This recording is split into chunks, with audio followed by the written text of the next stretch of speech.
नमस्कार फ्रेंड्स मु शक्ति आपण देखुंती नरसिंहा क्रिएशंस पेज। तो फ्रेंड्स आज वीडियो रे वर्तमान बड़ मुख्य खबर उपर नजर पकाइबा जहाँकि आपण माने समस्ते जानि रखिबा निहाती दरकार। तेबे कोन रही आज वीडियो रे वर्तमान बड़ मुख्य खबर आपण माने जानिबा पई वीडियो को शेष पर्यंत देखंतु जहाँद्वारा कि आपण माने डिटेल्स इंफॉर्मेशन पाई परिबे। एवं फ्रेंड्स ता पूर्व ए वीडियो गोटे लाइक करंतु जदि पारुछंती आपनकर सांग साथी मानकु वीडियो को शेयर करनतु। जदि फ्रेंड्स आपण माने आमो चैनल ले नुआ ही वीडियो देखुछंती पूर्व केबे भी हमरो चैनल को सब्सक्राइब करनाती तबे निहाती चैनल को सब्सक्राइब करे सहित पाखे आस्तुवा बेल आइकन को बजाय रखतातु। तो फ्रेंड्स नंबर 1 रही दिल्ली दरबार रे बढ़िला आउ जणे ओडिया कैडर आईएएस को दबदबा ओडिया बहुंक हाथ में पावरफुल पदवी। देशर प्रथम महिला भाव bureau of civil aviation security DG दायित्व नेले उषा पाढ़ी। पुणी केन्द्र क्षमतास्थल में आउ जड़े ओडिया कैडर आईएएस को दबदबा Odisha cadre IAS officer Usha पाढ़ी को मिला नुआ दायित्व। केन्द्र डेपुटेशन रे जाइथिबा उषा को bureau of civil aviation security DG भाव दायित्व मिली। बड़ कथा जे एही संस्थार सर्वोच्च पदवी पाइबारे 33 वर्ष मध्य उषा होउछंती प्रथम महिला। उषा पूर्व आईपीएस ऑफिसर राकेश आस्तान थिबा बेले तांको सीमा सुरक्षा बलर बीएसएफ महानिर्देशक भाव नियुक्ति मिली। आ मंगलवार सकाळे आस्ताना डीजी बीएसएफ भाव दायित्व ग्रहण करिया परे उषा को bureau of civil aviation security DG भाव दायित्व मिली। बेसामरिक विमान चलाचल मंत्रालय जुग्म सचिव भाव काम करुवा उषा पाणी अभिज्ञता को देखि तांको एही संस्थार डीजी दायित्व मिलथिबा नै चर्चा हेउछि। 1987 मसियारू bureau of civil aviation security संस्था प्रतिष्ठान हेबा परे 1987 मसियारू मे 2016 जाए 14 जन कमिशनर भावे कार्य करथिले। या परे यार सर्वोच्च अधिकारी को डीजी पाया दिया जाइथिबा बेले उषा पाणी को पूर्वरू 2 जन आईपीएस एही पदवी रे थिले। जाहाकु नै उषा मध्य ट्वीट रे पोस्ट करी लिखिछंती जे bureau of civil aviation security DG तालिका रे श्रीमती को नाम सामिल हैला। तेबे 1996 Odia cadre IAS officer Odisha सरकार को अनेक गुरुत्वपूर्ण पदवी रे कार्य करथिले और 2015 रे केंद्र डेपुटेशन रे जाइथिले। देखा प्रत्येक खबर सुस्थ हेले साहा कोरोना सुस्थ हेले केंद्र गृहमंत्री अमित शाह खूब शीघ्र होई पारंती डिस्चार्ज। दिल्ली एम्स पक्षर सूचना सुस्थ हेले केंद्र गृहमंत्री अमित शाह से खूब शीघ्र घर को फेरिबार संभावना रही। एम्स पक्षर एक विवृत्ति में कहुଯାଇଛି जे अमित शाह सुस्थ होइछंती एवं अल्प समय मध्य तांको डिस्चार्ज करे जिवो। अल्प दिन तले कोरोना भाइरस संक्रमण सुस्थ होइथिबा अमित शाह को अगस्त 18 तारिख रे एम्स निया जाई कोविड परवर्ती चिकित्सा करा जाइथिला। एम्स रो निर्देशक डॉक्टर रणदीप गुलेरिया नेतृत्व रे एक डाक्तरी दल श्री शाह को स्वास्थ्य अवस्था अनुधान करथिले। एम्स रो मीडिया और प्रोटोकॉल डिविजन रो अध्यक्षा डाक्टर आरती बीज कहिथिले जे गृहमंत्री अमित शाह गत 3 रु 4 दिन हेबो क्लांत लागिबा सह देह हाथ घोलाबिंधा करुथिला। तांको नमूना रे कोविड-19 नेगेटिव बारिछि। कोविड परवर्ती चिकित्सा निमते तांको एम्स रे भर्ती करे जाइछि। से आराम अनुभव करुछंती और डाक्तरखाना रे जाई तांको कार्य संपादन करुछंती। देखा प्रत्येक खबर देशवासी पई बड़ खबर। सेप्टेम्बर 1 रु बदली पारे 7टी नियम कौन सस्ता हेबो कौन महंगा हेबो जानि रखंतु एई खबर। कोरोना महामारी प्रभाव सारा विश्व उपरे पड़िछि। यार प्रभाव रे भांगी जाइछि आर्थिक मेरुदंड। हतसंत हेउछंती देशवासी। एभली स्थिति रे आसंता सेप्टेम्बर 1 तारिख रु किछिटा नियम रे परिवर्तन हेबाकू जाउछि। तेबे आसंतु जानिबा केउ नियम रे परिवर्तन हेबो एवं कोन सस्ता हेबो आउ कोन हेबो महंगा। सस्ता हेबो एलपीजी। कोरोना काल रे पनी परिबा ठारू आरंभ करी राशन सामग्री सबु महंगा होइथिबा बेले उपभोक्तांक पई आसीछि आश्वस्तिकर खबर। खूब शीघ्र सस्ता होई पारे एलपीजी गैस। आसंता सेप्टेम्बर 1 तारिख रु एलपीजी सीएनजी एवं पीएनजी रो दाम तळकू खसी पारे बोली सूचना जना पड़िछि। महंगा हेबो विमान यात्रा। बेसामरिक विमान चलाचल मंत्रालय पक्षरु मिलिथिबा सूचना अनुसार सेप्टेम्बर 1 रु महंगा हेबो विमान यात्रा। घरोई एवं अंतर्जातीय विमान रे यात्रा करुथुवा यात्रींकठू आदाय हेबो उच्च विमान सुरक्षा देय। घरोई विमान रे यात्रा करुथुवा यात्रींकठू 150 टंका बदल रे 160 टंका आदाय करे जिवो। सेहि भली अंतर्जातीय विमान रे यात्रा करुथुवा यात्री को $4.85 बदल रे $5.2 देबाकू पड़िबो। बढ़िबो ईएमआई सुध। ईएमआई भरुथुवा लोकंक पकेट उपरे पड़िबो महंगा माड़। बढ़ी पारे ईएमआई सुध। कोरोना महामारी पई ईएमआई देबारे जो रोक लागिथिला तार समय सीमा अगस्त 31 तारिख रे सरुची। पुणी ऋण करुथुवा लोकंकठू सुध आदाय करिवो बैंक। कोरोना पई बैंक गुडिकर स्थिति ठीक नथिबा बेले ईएमआई सुध बढ़ाइबा नै एसबीआई एवं पीएनबी पक्षरु आलोचना जारी रहिछि। दिल्ली रे पुणी आरंभ हेबो मेट्रो सेवा। दिल्ली रे दीर्घ दिन धरी बंद रहितवा मेट्रो सेवा पुणी थरे चालू हेबो। अनलॉक 4 ठारू एही सेवा को पुणी थरे आरंभ करिवा पई गत किछि दिन तळे केंद्र सरकार को निवेदन करिथिले दिल्ली मुख्यमंत्री अरविंद केजरीवाल। पुणी उड़ान भरिबो इंडिगो एयरलाइंस। खूब शीघ्र पर्यायक्रमे इंडिगो एयरलाइंस तार सेवा आरंभ करने को जाउछि। सेप्टेम्बर 1 तारिख प्रयागराज, कोलकाता एवं सुराट उड़ान भरिब विमान। खोलिबो शिक्षानुष्ठान। आसंता मासरू देश में लागू हेबो अनलॉक 4। आउ एहारी मध्यरे किछि कटकणा सह स्कूल खोलिबाकू निष्पत्ति नै पारंती केंद्र सरकार। आंदोलन को ओह्लाई परिबे ओला उबर चालक। कोरोना महामारी पई ओला उबर चालक को अनेक क्षति सहिबाकू पड़िछि। तेणु एहारी मध्यरे भड़ा बढ़ाइबा, लोन सुझिबा पई समय सीमा वृद्धि करबा आदि दाबी नै सेप्टेम्बर 1 तारिख रे राजरास्ता को ओह्लाइबे बोली चेतावनी दैछंती। देखियो परवर्ती खबर आसिला अनलॉक 4 गाइडलाइन। सेप्टेम्बर 30 जाए गाइडलाइन जारी। जानतु कौन रहिबो खोला और कौन रहिबो बंद। आसिला अनलॉक 4 रो गाइडलाइन। सेप्टेम्बर 30 जाए कौन कटकणा रहिबो और कौन कोहळ रहिबो से नै गाइडलाइन जारी करछंती केंद्र सरकार। अनलॉक 4 रे बंद रहिबो सिनेमा हॉल और स्विमिंग पूल। सेप्टेम्बर 21 रु साधारण समावेश को अनुमति दिया जाइछि। तेबे समावेश रे सर्वाधिक 100 जन रहिबा नै अनुमति। सेहि भली सेप्टेम्बर 7 रु मेट्रो चलाचल को अनुमति रहिछि। अन्यपटे स्कूल और कॉलेज को सेप्टेम्बर 30 जाए बंद रखा निष्पत्ति निया जाइछि। कंटेनमेंट जोन बाहर थिबा स्कूल गुड़िकर नवम रु द्वादश श्रेणी छात्र छात्री स्वेच्छा स्कूल जाई निजर पाठ बाबद रे द्वंद्व दूर करि परिबे। सेप्टेम्बर 21 रु ओपन एयर थिएटर को खोलिबाको अनुमति दिया जाइछि। कंटेनमेंट जोन रे अनलॉक 4 कड़ाकड़ी करा जिवो। राज्य राज्य यातायात उपरे कोनोसी कटकणा रहिबो नाही। देखा परवर्ती खबर गैस सिलिंडर आणुथिले सावधान। सिलिंडर तले लुचि थाई पारे साप। गैस सिलिंडर होम डिलीवरी नेउथिले सावधान हो जांतु। निकट में जड़े व्यक्ति गैस सिलिंडर को घर को आणुथिबा समय सिलिंडर तले प्राय 3 फुटर एक साप लुचि रहिथिला। सौभाग्यवशतः एही सापटी विषधर होई नथिबारु कार कोनोसी क्षति होई नाही। एभली एक घटना हरियाणार फतेहाबाद जिला प्रभाकर कॉलोनी रे बसवास करुवा राजीव नरुला सहित घटी। से निकट में घर को एक गैस सिलिंडर मगाई। सिलिंडर नहीं घर को जीवा समय से तले एक 3 फुटर साप फसी रही देखा पाई। पूरा परिवार सिलिंडर तले एभली साप को देखि भयभीत हो जाइतिले। यापर तुरंत से स्नेक हेल्पलाइन नंबर को खबर करथिले। परे स्नेक हेल्पलाइन सदस्य कॉलोनी में पहुंची साप को सिलिंडर तलू उद्धार करी सुरक्षित भावे एक जंगल में छाड़ी देइथिले। सेमानको कहिबा अनुसायी सिलिंडर तले फसी रहितबा साप विषाक्त नथिला। रंग परिवर्तन करि पड़ुवा प्रजातिर एही साप थिला। वर्षा समय साप बाहर एक साधारण कथा। घर कोण मानकरे और सिलिंडर तल भली स्थान मानकरे साप लुचि रहितबा अनेक घटना सामना को आसीछि। तेणु एभली समय सतर्क रहिबा अत्यंत जरूरी अटे। तेणु सिलिंडर किंबा घर को जदि एपरी कौनसी जिनिस आणुचंती तेबे सावधानता अवलंबन करबा निहाती आवश्यक बोली डॉक्टर गोपी लोकमानकु परामर्श दैछंती। देखा परवर्ती खबर यूएई रे आईपीएल खेलिबाकू जाइथिबा चेन्नई सुपर किंग्स को झटका। दलर जड़े द्रुत बॉलर समेत 13 जन कोरोना रे आक्रांत। आक्रांतक मध्य जड़े खेलाड़ी आईपीएल खेलिबाकू जाइथिबा चेन्नई सुपर किंग दलर जड़े द्रुत बॉलर समेत 13 जन कोरोना रे आक्रांत होइथिबा जणा पड़िछि। 13 जन आक्रांतक मध्य जड़े खेलाड़ी थिबा बेले अन्य माने सोशल मीडिया सदस्य एवं सपोर्ट स्टाफ बोली जणा पड़िछि। पॉजिटिव आसिथिबा सदस्यक अवस्था स्थिर रहिछि। सेमानको अन्य मानक ठारू पृथक रखा जाइछि। कोरोना रे आक्रांत होइथिबा द्रुत बॉलर जनक भारतीय कि विदेशी खेलाड़ी ता स्पष्ट होई नाही। नियम अनुसार खेलाड़ी माने पहुंचबार प्रथम और तृतीय दिन कोरोना टेस्ट कराइथिले। एही समय ही जड़े खेलाड़ी टेस्ट रिपोर्ट पॉजिटिव आसीछि। देखा परवर्ती खबर बांकी रे धसिला महानदी बंध। भोजपुर निकट में महानदी बंधरे 15 फुट रु अधिक ओसार घाई। 5 रु अधिक पंचायत रे पशिला पानी। सोर रे कांसवास नदी रे बन्या परे पानी घेर रे 50 गाँ। बांकी रे धसिला महानदी बंध।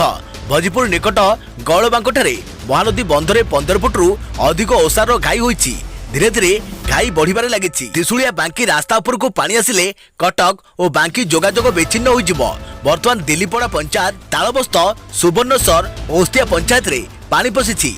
याकु नै चिंतारे तलिया अंचल बालेश्वर सोर रे कांसवास नदी विपद संकेत उपरे प्रभावित हेउछि। नदीर विपद संकेत 7.5 मीटर रहिथिबा बेले वर्तमान जलस्तर 7.48 मीटर रे पहुंची गलानी। फल तलिया अंचल तलनगर सबीरा बेलसबीरा सुनारी अस्तबांक बदनपड़ा रहणिया धानबरखुंटा धौली अंचल ग्रामवासी भयभीत अवस्था रही। सोर को संजोग करुवा 16 नंबर जातीय राजपथ उपरे पानी चलुथिबारु बाह्य जगत विच्छिन्न हो जाइछि। 2टी पंचायत 86 गाँ। देखा परवर्ती खबर कोरोना पाई कला पर कटकणा हेले हारिनी कलाकार। अभिनेता परी वृत्ति बदलाइछि, विकल्प बाछिछि। जीवन जीविका दोछकरे छिड़ा होई कलाकार डेलीवरी बॉय साजिछि।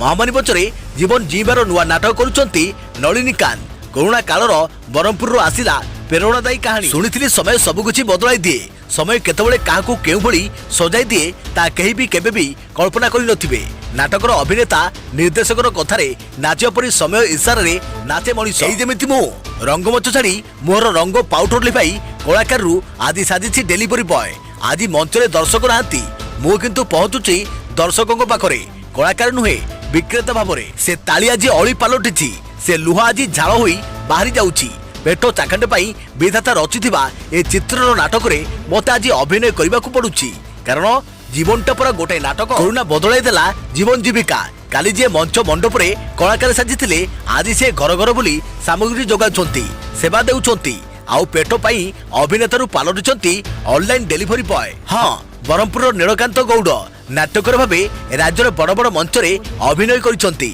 नाट्य लेखिबा सह निर्देशना मध्य देइसंती हेले कोरोना पाई नाटक रंगमंच उपरे कटकणा थिबारु अनेक अभिनेता परी नलिनी भी हराइछंती जीविका रोजगार सबु पंथा बंद होई जिया परे हाथ बांधी बसिथिले नलिनी हेले जणे कलाकार होइथिबारु स्वाभिमान को जलांजलि देई का पाखरे हाथ पाति नांती से परिवार 4 जण को पोषिबा को वृत्ति बदलाइछंती विकल्प बाछिछंती देखा प्रवृत्ति खबर आउ भोकला रहिबनी बुढ़ीमा स्कूल रे आत्मसुरक्षार शिक्षा देई पेट पोषिबो भलरे चलिबो भोक पाई 85 वर्षर शांता पावरंक संघर्ष करुण कहानी शुणी सेल्फ डिफेन्स ट्रेनिंग सेंटर खोलिबा को कहिथिले सोनू मासे भितरे बुढ़ी माउसी पाई स्कूल खोली मन जिणी नेले दुखी रक्षक भगवान आउ भोकला रहिबनी बुढ़ीमा पेट चाखंडे पाई रास्ता कड़े कला कौशल देखाइबनी कि भोक पाई काहाकू हाथ पातिबनी कारण 85 वर्षर ए बुढ़ीमा को साहा होइचंती दुखी रक्षक भगवान सोनू सोन पाकड़ हाथ रे बाड़ी को पंखा परी पाए पाए बुलाउथुआ देखि ताको पाई एक मार्शल आर्ट सेंटर खोली दैछंती सोनू जेउठी से पिलाठू युवती महिला ठारू कॉलेज लढ़ुआ छात्र को आत्मसुरक्षार पाठ पढ़ाइबे तेबे गत मास तले पुणे रे आज मानारे सोशल मीडिया रे बेस भाइराल होइथिले ए बुर्था जनक भोकर ज्वालागरे निजर बार्धक्य और शरीर थकापण को आहुति देई केमिति से खड्डे लाठी रे चमत्कार चालना करी भिक मागुथिले से दृश्य देखिथिला सारा भारत बुढ़ीमा को एभली संघर्ष देखि ताको सहाय्य करथिले सोनू सूद आउ बेचिखण लाठी चालना करुथारु ताको पई एक प्रशिक्षण शिविर करिदे बोली कहिथिले आउ आज करि देखाइछंती सोनू सूद देखा परवर्ती खबर आज राज्य हटिबो शटडाउन किंतु मास्क और सामाजिक दूरत्व बाध्यतामूलक रविवार राज्य में सबू शटडाउन और लॉकडाउन कटकणा हटिबो एनईटी जेई परीक्षा को दृष्टि रखी राज्य सरकार एही निष्पत्ति नैचंती रविवार अर्थात अगस्ट 30 रु आज सेप्टेम्बर 7 तारिख जाए सारा राज्य को कटकणा मुक्त घोषित कर जाइछि सेपरि सेप्टेम्बर 12 रु सेप्टेम्बर 14 तारिख जाए मध्य राज्य में कौन कटकणा लागू कर दिबो नाही एने शनिवार घोषणा करिसंती अतिरिक्त मुख्य शासन सचिव प्रदीप जेना तेबे एनईटी और जेई परीक्षा और परीक्षार्थी सुविधा दृष्टि एपरी पदक्षेप ग्रहण कर जाइछि तेबे सामाजिक दूरत्व मास्क एवं बाहर छेप न पकेबा नियम कड़ाकड़ी पालन कर बोली अतिरिक्त मुख्य शासन सचिव कहते देख परवर्ती खबर सामना आसिला सुशांत को आउ एक ऑडियो क्लिप एथिरे रिया कौन कहते जानतु अभिनेता सुशांत सिंह राजपूत चलित वर्ष जनवरी आउ एक ऑडियो क्लिप सामना आसी एथिरे सुशांत रिया एवं इंद्रजीत चक्रवर्ती आउ किछि वर्तीय परामर्शदाता एक साथी बसी सुशांत को आर्थिक परिचालना विषय में कथबार्ता करुवा शुणा मिली सुशांत एथिरे ट्रस्ट करने संपर्क में कथा होता ऑडियो जना पड़ी एसहित सुशांत निज भविष्य विषय में कथा होती आहरी से अवसर योजना करुवा नहीं कथा होती एथिरे सुशांत कौन कहते जानतु पूरा 36 मिनिट यही ऑडियो शुणा पर लगुच सुशांत वित्तीय बा अर्थ परामर्शदाता को आगामी योजना संपर्क में डाकिछंती ऑडियो रे सुशांत बॉलीवुड छाड़िबा निजर अवसर संपर्क में कथबार्ता करिबा निजर स्वास्थ्यगत समस्या संपर्क में कथा होइछंती रिया एवं इंद्रजीत चक्रवर्ती मध्य निज कथा किछि किछि एही ऑडियो रे कहिछंती रिया कहिछंती सुशांत एक फिक्स डिपोजिट करिबा उचित से एक उदाहरण दे कहिछंती मनकर मु एठी नाही श्रुति एवं मिरांडा मध्य नांती किछि नुआ लोक सुशांत को अछंती आमे सुशांत को समस्त टंका एफडी करिबु सुशांत को कार्ड रे 10 रु 15 लाख रु अधिक टंका रहिबो नाही द्वितीय कथा ला जे टंका सुशांत को निकट रे अछि सेतुर से सुध पाउचंती सुशांत को जमा टंका मध्य सुरक्षित रहिबो सुशांत को दस्तखत बिना एही टंका को केही उठाई परिबे नाही ऑडियो रे सुशांत कहउचंती मु केवल निवेदन करबा को चाहूची आमे एसबु किपरि शेष न करी टंका संचय करि परिबा मो मन सहित युद्ध करूची या सबुठारु कष्टकर एमिति समय मु केबे भी देखि नाही। एथिरु स्पष्ट हेउछि रिया तांको बयान रे अनेक थर कहिसंती सुशांत बहुत बद करछि, से टंका उड़ेबाको भल पांती। मात्र एही ऑडियो स्पष्ट जना पडुछि सुशांत टंका संचय करबाको चाहंती। देखियो परवर्ती खबर सेप्टेम्बर 1 रु पुणी वर्षा केउ तारिख रे केउ जिल्ला रहिबे सतर्क जानतु। राज्य रे बे 2 दिन सुखिला पाग थिबा बेले सेप्टेम्बर 1 रु 3 तारिख जाय राज्य रे प्रबल वर्षा हेबार संभावना रहिछि। सेप्टेम्बर 1 रे 4 जिल्ला को येलो वार्निंग जारी करे जाइछि। 4टी जिला गुड़िक भद्रक, बालेश्वर, केन्द्रापड़ा और जगतसिंहपुर एसबु जिले में वर्षा सह वज्रपात हेबो। या सह 1 तारिख दिन 2 जिला यथा केन्दुझर और मयूरभंज रे प्रबल वर्षा हेबार संभावना रहिछि। सेपरि सेप्टेम्बर 2 रे 7 जिला को येलो वार्निंग जारी करे जाइछि। 7 जिला गुड़िक केन्दुझर, मयूरभंज, बालेश्वर, भद्रक, जाजपुर, केन्द्रापड़ा और जगतसिंहपुर रे प्रबल वर्षा हेबार संभावना रहिछि। सेप्टेम्बर 3 रे प्रबल वर्षा नहीं 16टी जिला को येलो वार्निंग जारी करे जाइछि। 16टी जिला गुड़िक गजपति, मालकानगिरी, बरगढ़, संबलपुर, सोनपुर, अनुगुल, देवगढ़, सुंदरगढ़, झारसुगुड़ा, जगतसिंहपुर, केन्द्रापड़ा, देवगढ़, सुंदरगढ़, झारसुगुड़ा और केन्द्रापड़ा एने भारतीय पाणीपाग विभाग पक्षरु पूर्वानुमान करा जाइछि। देखियो परवर्ती खबर भयंकर हेउछि महानदी, 12 जिला को विपद। महानदीर भयंकर रूप हीराकुद डैम रु 86 गेट देई बन्या जल निष्कासन पर एभली स्थिति केउठी घाई सृष्टि कलानी तो आउ केउठी धसई पशिलानी जनबसति उपरु तळमुंड जाए टळमळ अवस्था। कटक जिला बांकी गौळबांक पाखरे घाई सृष्टि होई चाष जमी सह गाँ भितर को प्रवेश करिछि बन्या पानी। फଳରେ बाह्य जगतरू विच्छिन्न हो जाइछि कईमुंडी, सुखियाखेला एवं बिलीपड़ा अंचल। बांकीरू वैद्येश्वर को मध्य जाहाज प्रभावित होइछि। उपर मुंडरे लगाण वर्षा जोगु हीराकुद जलभंडार द्रुत बेगरे फुलिबारे लागिछि। फଳରେ जल निष्कासन लगी खोली दिया जाइछि 86टी गेट। यार प्रभाव रे महानदी अववाहिकार बौद्ध जिलार हरभंगा, सुवर्णपुर उलुंडा, बरगढ़ आंबाफोना, झारसुगुड़ार लखनपुर आदि ब्लॉक बहु इलाका उबुटुबु, संबलपुर तली अंचल रे महानदीर पछुआ पानी पसी जलबंदी अछंती। कुलु थकानी और बिनाखंडी लोक पानी बढ़ुथिबारु अनुगुल उपरखंड रे स्थानांतर प्रक्रिया को जोरदार कर जाइछि। सेहिभଳି बौद्ध जिला खैरमाला ठारे आज पूर्वाह्न ही विपद संकेत अतिक्रम कर सारिछि। महानदी प्रखर बेगरे पानी माड़ी आसुथिबारु आज राति सुधा यह मंडोली ठारे पहुंचीजिବ बोली आकलन कर जाउछि। फଳରେ कटक जिलार विभिन्न ब्लॉक जलार्णव हेबार आशंका रहिछि। सेहिपरि दया और राजा नदी रे जलस्तर बढ़ुथिबारु खोथार ओरबर सिंह एवं नरणगढ़ पंचायत रे प्राय 20टी गाँ जलार्णव रहिछि। पुरी जिला कणास ब्लॉक रे 10टी गाँ भी एवं पानी घेर। सेपटे जगतसिंहपुर जिलार शाखा नदी देवी एवं पाइका भी फुलिबारे लागिलानी। महानदी अववाहिकार उपकूलवर्ती जिला गुड़िक बन्या स्थितिर मुकाबला पाई वरिष्ठ आईएएस अधिकारी मानकु दायित्व दिया जाइछि। हेमंत शर्मा को केन्द्रापड़ा, डीके सिंह को कटक, विशाल देव को बालेश्वर, विष्णुपद सेठी को भद्रक, बीबी यादव को जाजपुर, जगतसिंहपुर पाई सत्यव्रत साहू एवं पुरी जिला कथा बुझिबे। तो फ्रेंड्स आज खबर को एठी रखिबा, पुणी देखाबो आगामी किछि गुडी लेटेस्ट अपडेट सहित। से पर्यंत वीडियो को शेष पर्यंत देखिथिबारु आपनको अशेष अशेष धन्यवाद। थैंक यू, टेक केयर, जय जगन्नाथ, जय भारत।